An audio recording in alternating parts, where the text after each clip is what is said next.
Hey guys, it's Charlie. It's January 24th, Sunday.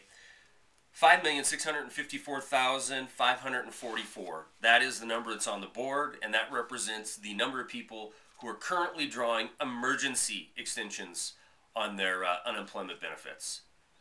Now, emergency, that's a great word. That's where we are. We are in an emergency. The funniest thing about this emergency is the vast majority of the people, they don't see it. They don't know it. They know things are not they're not great, but they feel like we're on the cusp of recovery. My simple question to anybody who thinks that we're going to see a recovery in 2010 is where, how, who's going to bring us a recovery, what sector are we going? Is the building bubble going to continue?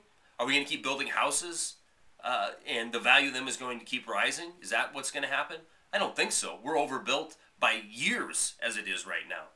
Is it going to be manufacturing? Are we suddenly going to be have a textile industry in this country and start shipping textiles overseas? That's a joke. That's hard to even say. A U.S. citizen in a textile mill? They don't exist anymore. How about our auto industry? Well, let's see. Fiat owns Chrysler. The federal government owns GM. And Ford wouldn't be around if it wasn't for counterparty payments that they received. The whole auto sector, even to the tune of $4 billion in cash for clunkers, they're still losing money. You can only show profit by laying people off for so long. We've seen it for a year straight. Companies downsizing. They're reducing their staff and calling that prosperity. We've seen the financial sector doing the exact same thing, creating false prosperity in order to receive record bonuses. In the midst of a depression, they're receiving record bonuses. If you cut your staff in half, that means you cut your payroll in half. And that means you're showing profitability based on firing people, not on producing goods. If you're sitting in a Wall Street CEO's office and you're investing money that the Federal Reserve has lent you for free, and you're taking it and you're handing it out to who? Small businesses to create wealth, true jobs in the country. You're not doing that. You're filtering the money to hedge fund managers so they can buy your stock, drive the price of it up, and you can receive record bonuses.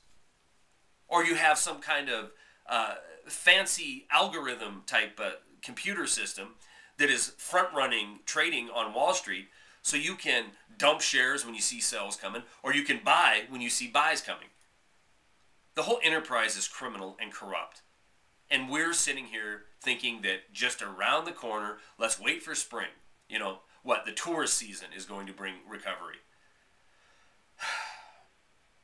Walmart announced today, following 1,500 people they laid off over a month ago, now they're going to lay off 11,000 more. Sam's Club. Now, when Walmart of all people, this is the discount leader. This is the world's largest corporation. When they start cutting people because this market is not producing profits, that you better take that. This isn't a high-end walk-in off the street boutique business. This is Walmart, okay? Mainlining their products from China as cheap as you can possibly get. They have the system figured out, and the system is too fat, so they're trimming off 11,000 more jobs. Just a sign of things to come. Housing sector. Well, I just came back from Vegas, and I can tell you right now that the housing sector, it's not looking up for 2010.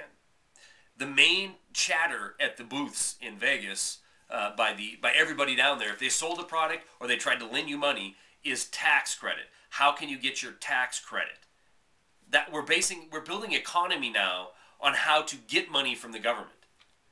And therein lies the problem. Therein lies the nation. We have a nation of half of the citizens going to work so they can support a government that's running $2 trillion a year in deficit. Obviously, even the half that's working do not make enough money and cannot pay enough taxes to pay for the unfunded liabilities of this nation. Let alone the military aspect, let alone the wars we're raging in the name of Empire America. How about just the social safety nets that we can't afford any longer? the welfare, the food stamps, the assistance on every level, state, local, federal. It's coming to an end. The Ponzi scheme cannot continue forever. 5,654,000 people right now on emergency unemployment benefits. And what are they doing with it? They're making sure their Comcast bill's paid. They're making sure their heat bill's paid and their rent's paid.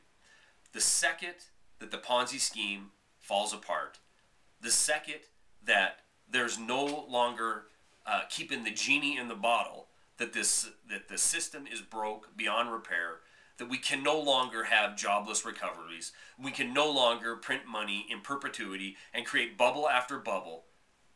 The second that that is realized, you're going to have 5,654,000 people taking to the streets because they have kids that can't eat, because they can't function day to day without the mailman dropping them off a JP Morgan debit card or a state welfare or some sort of federal assistance.